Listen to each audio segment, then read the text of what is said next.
வணக்கம் நண்பர்களே, உங்கள் அனைவரையும் ஆவலோடும் மகிழ்ச்சியோடும் மீண்டும் உங்களை வரவேற்கும் உங்கள் டாக்டர் முரளி. இன்றைக்கி நம்ம பார்க்க போகிறது பேக் பெயின், முதுகுவலியை பற்றி. முதுகுவலி இப்போது எல்லாருக்கும், நம்ம ஊர்லேருந்து யூஎஸ் வர இருக்கின்ற எல்லாருக்குமே ஒரு காமன் தொந்தரவு. ஆனால் இதுக்கு சரியான காரணம், சிகிச்சை உங்களுக்கு தெரியுமா? முதுகுவலி எங்கிருந்து வருது, ஏன் வருது, அறிகுறிகள் என்ன, எப்படி திருத்துவது, வீட்டு வைத்தியம், இயற்கை நிவாரணங்கள் இருக்கா, டாக்டர்கிட்ட எப்போ போகணும், இதை எல்லா விஷயங்களை பற்றி தாங்க இந்த வீடியோவில் பார்க்க போகிறோம். கடைசியில் குவிஸ்ஸு, மினி டிட்பிட்ஸ் இருக்குது, மிஸ் பண்ணிடாதீங்க. வாங்க இப்போ வீடியோக்குள்ளே போகலாம்.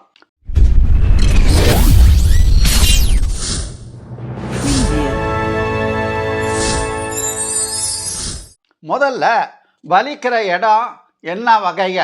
ஒன்று கீழ்முதுகு, லோவர் பேக், லம்பார் டைப்புன்றது ரொம்பவும் காமன் இதுதான். 2 நடுமுதுகு, மிடில் பேக், தொராசிக் டைப்புன்றது. 3வது மேல் முதுகு, அப்பர் பேக், சர்வைக்கல் டைப்புன்றது.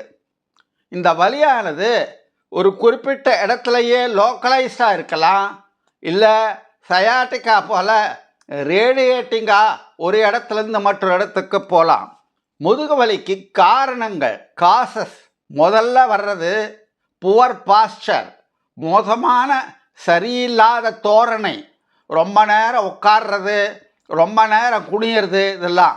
2வது தசை திரிபு, மசில் ஸ்ட்ரெயின் அல்லது தசைநார் திரிபு, லிகமெண்ட் ஸ்ட்ரெயின்.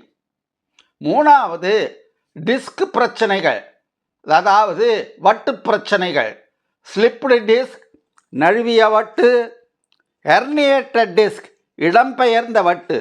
காரணங்களில் 4வதாக வர்றது ஆர்த்ரைட்டிஸ், வலியுடன் மூட்டு வீக்கம், ஆஸ்டியோபோரோசிஸ், எலும்பு பொற, இதெல்லாம். சிறுநீரக கற்கள் முதுகு பக்கம் பரவுது, உடல் பருமன், மன அழுத்தம், உடற்பயிற்சி இல்லாமை, கர்ப்பம் சம்பந்தப்பட்ட முதுகுவலி, கட்டிகள் நோய் தொற்றினால் வர முதுகுவலி ரொம்பவும் அரிது, ஆபத்தானது. முதுகுவலின்னா என்ன அறிகுறிகள் இருக்கும்? மந்தமான அல்லது ஷார்ப்பான, டல்லாக இருக்கலாம், ஷார்ப்பாக இருக்கலாம் பெயின். வலி கால்களுக்கோ அல்லது பட்டக்ஸ், பிட்டம் பகுதிக்கோ ரேடியேட் ஆகிறது, பரவுறது. உணர்ச்சி மரத்து போகிறது அல்லது கூச்ச உணர்வு இருக்கிறது, டிங்லிங் அண்ட் நம்னஸ், வலி அசைவுகளால் அதிகமாகிறது. இதெல்லாம் இருந்தால் கொஞ்சம் ஜாக்கிரதையாக இருக்கணும். எச்சரிக்கை: காய்ச்சல், எடை குறைதல், மூத்திரப்பை, குடல் சம்பந்தப்பட்ட பிரச்சனைகள் இருந்தால் உடனே ஜாக்கிரதை ஆகணும். ஹோம் ரெமிடிஸ், வீட்டு வைத்தியம். வலி மிதமாக குறைவாக இருந்தால் வீட்டு வைத்தியம் செஞ்சு பார்க்கலாம். ஐஸ் பேக் வைக்கலாம், முதல்ல 2 நாளைக்கு 48 மணி நேரத்துக்கு. ஹீட் பேக் அதுக்கு பிறகு கொடுக்கணும். லேசாக தசைகளை நீட்டுவது, லைட் ஸ்ட்ரெச்சிங். படுக்கையில் ஓய்வெடுக்கிறது, பெட் ரெஸ்ட் 1-2 நாட்கள் மட்டும். பாரம் தூக்கக்கூடாது. அடுத்தது ஃபிசியோதெரப்பி சிகிச்சை முறை. ஸ்ட்ரென்தனிங் எக்ஸசைசஸ், வலுப்படுத்தும் மற்றும் ஸ்ட்ரெச்சிங், நீட்டும் உடற்பயிற்சிகளை செய்யலாம். நம்ம தோரணையை சரி செய்யணும், அதுதான் முக்கியம். Postural correction. மருந்துகள் என்னென்னா டாக்டர்களால் பரிந்துரைக்கப்பட்டது: 1 வலி நிவாரண மருந்துகள், pain killers, paracetamol, NSAIDs, nonsteroidal anti inflammatory drugs. தசை தளர்த்திகள், மசில் ரிலாக்சன்ஸ். மேலே தடவுற ஆயின்மெண்ட்டுகள், டாப்பிக்கல் ஆயின்மெண்ட். இதுக்கெல்லாம் என்ன டெஸ்ட்டுக பண்ணணும்? இன்வெஸ்டிகேஷன்ஸ். 1 X-ray, MRI. 2 பிளட் டெஸ்ட்டுக. நோய் தொற்று, இன்ஃபெக்ஷன் இருக்கலாம், அல்லது ஆர்த்ரைட்டிஸ், மூட்டு பாதிப்பு சந்தேகப்பட்டால் இந்த பிளட் டெஸ்ட் பண்ண சொல்லுவாங்க. அறுவை சிகிச்சை எப்பாவது செய்கிற மாதிரி வருமா? டிஸ்க் ப்ரொலாப்ஸ், வட்டு நழுவுதல், ஸ்பைனல் கம்ப்ரெஷன், முதுகெலும்பு சுருக்க, முறிவு, இதெல்லாம் இருந்தால் அறுவை சிகிச்சை தேவைப்படலாம். இது ரொம்ப அரிதானது. டாக்டரை எப்போ பார்க்கணும்? வலி அடிக்கடி ஏற்பட்டா, 6 வாரங்களுக்கு மேலே வலி தொடர்ந்தா, திரும்ப திரும்ப வந்தா, வலி கை கால்கள் போன்ற மற்ற உடல் பகுதிகளுக்கு பரவனா, அன்றாட வாழ்க்கை நடவடிக்கைகளை குறுக்கிட்டா, தலையிட்டா, தடுப்பு நடவடிக்கைகள் இதை வராமல் தடுக்கிறதுக்கு என்ன பண்ணணும், என்ன டிப்ஸு? 1, சரியான தோரணை இருக்கணும், கரெக்ட் பாஸ்டர். 2, எர்கனாமிக் சேர் டெஸ்க் செட்டப் பண்ணணும். பணிச்சூழல் உள்ள நாற்காலி உட்காருமிடம் தேவை. வழக்கமான தசை பயிற்சிகள், ரெகுலர் ஸ்ட்ரெச்சிங் எக்ஸசைஸை செய்யலாம். உடல் எடையை பராமரிக்கணும், ஏறாமல் பார்த்துக்கணும். முதுகு வளைஞ்சு பாரம் தூக்கக்கூடாது. படுக்கும்போது கீழ்முதுகுக்கு பின்பக்கத்தில் ஒரு தலையணியை வைக்கிறது நல்லது. ஹை ஹீல்ஸ் செருப்பு கூடவே கூடாது. புகைப்பிடித்தல், மது அருந்துதல் கூடாது. நீரேற்றத்தை பராமரிக்கணும். இப்போ நம்ம குவிஸ் பகுதிக்கு வந்திருக்கோம். எந்த வைட்டமின் குறைபாடு எலும்பு மற்றும் முதுகு வலியை உண்டாக்குது?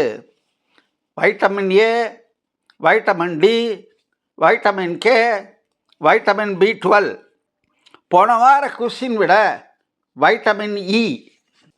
இப்போ மினி டிட்பிட்ஸ். 2024 ஹார்வர்டு ஆராய்ச்சி சொல்லுது, தினமும் 10 நிமிஷங்க ஸ்பைன் ஸ்ட்ரெச்சிங் எக்ஸசைஸ் செய்கிறவங்களுக்கு கிரானிக் முதுகுவலி வர்ற வாய்ப்பு 50% குறைவுன்னு.